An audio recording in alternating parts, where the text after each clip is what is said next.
Hello, this is Leon from Enjoyable Maths, and I'm here today to give you an integral. Now, this may sound boring, unexciting, which, no, it's not, because I'll show you the integral.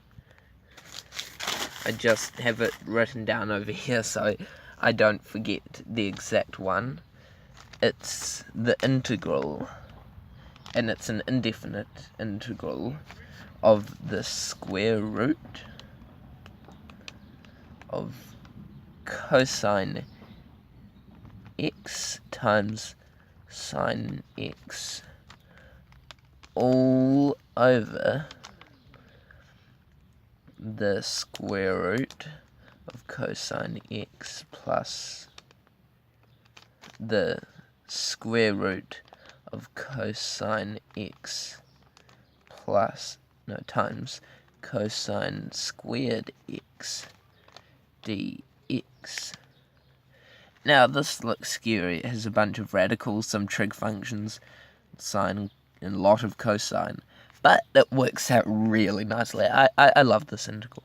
So, if you let a new variable, let's call it u, well, first off, we'll notice that cosine x is a factor of both these terms, so we can factor this out. So, this is the integral of the square root of cosine x times sine x all over. Now that's 1 plus cosine squared x times the square root of cosine x dx. Now this is a fairly obvious u substitution here. Well, not that obvious actually. And you might think, oh, this is 1 plus cosine squared x. I know, that's sine x, but no, not in this case. So if we take cosine x is the u. Actually, no, that's not sine x, it's 1 minus cosine x is sine x. Sorry, I got that back the front. U equals to the square root of cosine x, so du is equal to 1 over 2 square root of cosine x all times sine x. If you don't believe me, I'll just do it up here. So square root of cosine x is the same as cosine to the half power x.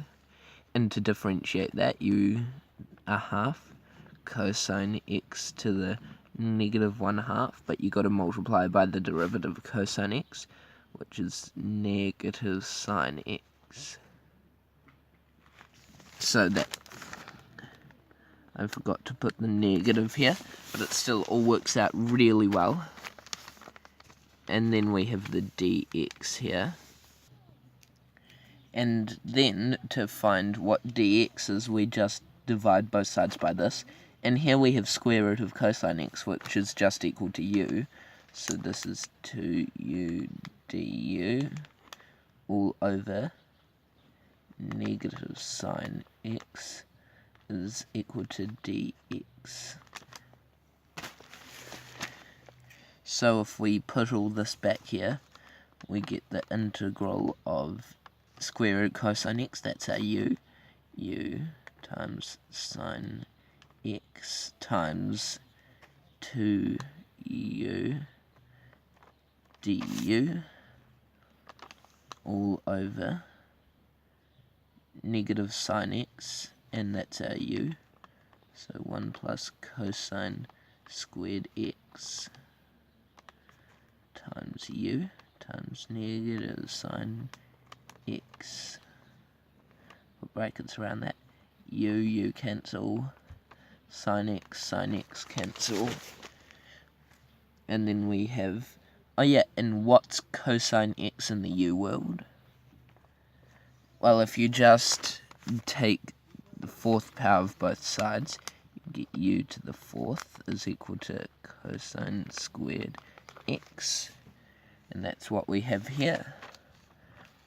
So rewriting this, we have -2, because the negative and the 2 come out, time integral of u over 1 plus u to the 4th du. Now, here things are looking quite a bit up. Let's let a new substitution t, and that's also equal to u squared squared. So let's let t equal to u squared. Then dt is equal to 2u du.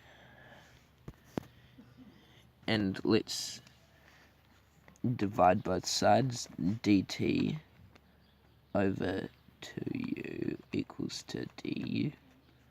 And bring it into the t world. So we get u over 1 plus t squared dt over 2u, and we still have -2 times the integral. Cancel, cancel, and we'll bring the half to the front, half and 2 cancel. We negative the integral of 1 over 1 plus t squared dt, and we're almost done.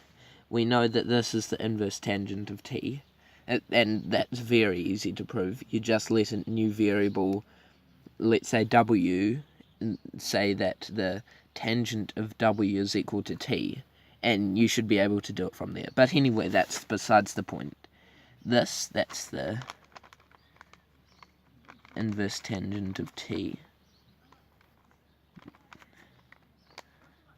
And we're not done, so we won't put a plus c, because what's t? That's u squared. So we have the inverse tangent of u squared negative. And what's u? U is equal to square root of cosine x.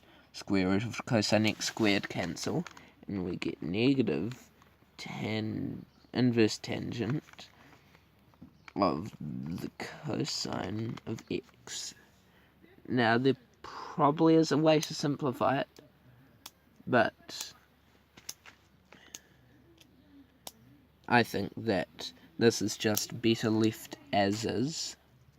Now, oh, and almost forgot the plus c, and put a wee box around it. And then we're done.